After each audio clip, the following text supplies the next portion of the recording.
சங்கீதம் 8வது அதிகாரம். எங்கள் ஆண்டவராகிய கர்த்தாவே, உம்முடைய நாமம் பூமியெங்கும் எவ்வளவு மேன்மையுள்ளதாய் இருக்கிறது. உம்முடைய மகத்துவத்தை வானங்களுக்கு மேலாக வைத்தீர். பகைஞனையும் பலிக்காரனையும் அடக்கி போட தேவரீர் உம்முடைய சத்துருக்களின் நிமித்தம் குழந்தைகள் பாலகர் வாயினால் பலன் உண்டு பண்ணினீர்.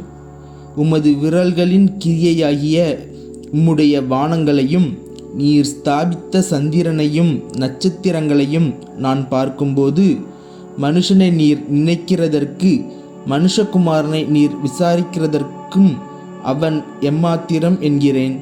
நீர் அவனை தேவதூதரிலும் சற்று சிறியவனாக்கினீர். மகிமையினாலும் கனத்தினாலும் அவனை முடிசூட்டினீர். உம்முடைய கரத்தின் கிரியைகளின் மேல் நீர் அவனுக்கு ஆளுகை தந்து சகலத்தையும் அவனுடைய பாதங்களுக்கு கீழ்ப்படுத்தினீர். ஆடு மாடுகள் எல்லாவற்றையும், காட்டு மிருகங்களையும், ஆகாயத்து பறவைகளையும், சமுத்திரத்து மச்சங்களையும், கடலில் சஞ்சரிக்கிறவைகளையும் அவனுடைய பாதங்களுக்கு கீழ்ப்படுத்தினீர். எங்கள் ஆண்டவராகிய கர்த்தாவே, உம்முடைய நாமம் பூமியெங்கும் எவ்வளவு மேன்மையுள்ளதாய் இருக்கிறது.